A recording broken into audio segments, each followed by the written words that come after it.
கள்ளக்குறிச்சி மாவட்டம் சுகுணாபுரத்தில் கடந்த ஜூன் மாதம் விஷச்சாராயம் குடித்து 67 பேர் உயிரிழந்தனர். இந்த சம்பவம் குறித்து சிபிசிஐடி விசாரணை நடத்த தமிழக அரசு உத்தரவிட்டது. ஆனால் இந்த வழக்கு விசாரணையை சிபிஐ நடத்த வேண்டும் என்று தமிழகத்தில் உள்ள எதிர்க்கட்சிகள் கோரின. எதிர்க்கட்சிகள் சார்பில் தனித்தனியே சென்னை ஐகோர்ட்டில் வழக்குகளும் தாக்கல் செய்யப்பட்டன.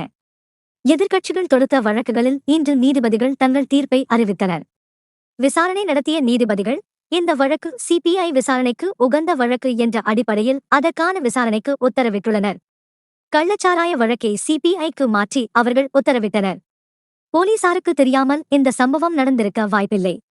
தவறிழைத்த அதிகாரிகள் மீது நடவடிக்கை எடுக்கவும் நீதிபதிகள் ஆணை பிறப்பித்தனர். வழக்கின் அனைத்து ஆவணங்களையும் சிபிஐ வசம் ஒப்படைக்கவும் தமிழக போலீசாருக்கு அவர்கள் உத்தரவிட்டனர். இந்த கள்ள சாராய உயிரிழப்பு சம்பவம் நடந்தபோது கள்ள சாராயம் விற்ற நபர்கள் ஒரு குறிப்பிட்ட அரசியல் கட்சியை சார்ந்தவர்கள் என்று எதிர்க்கட்சிகள் குற்றம் சாட்டினர் என்பது குறிப்பிடத்தக்கது. தீர்ப்பு வெளியான பிறகு இது ஆளும் கட்சிக்கான பின்னடைவு என்று இப்போது எதிர்க்கட்சிகள் கருத்து தெரிவித்து வருகின்றன.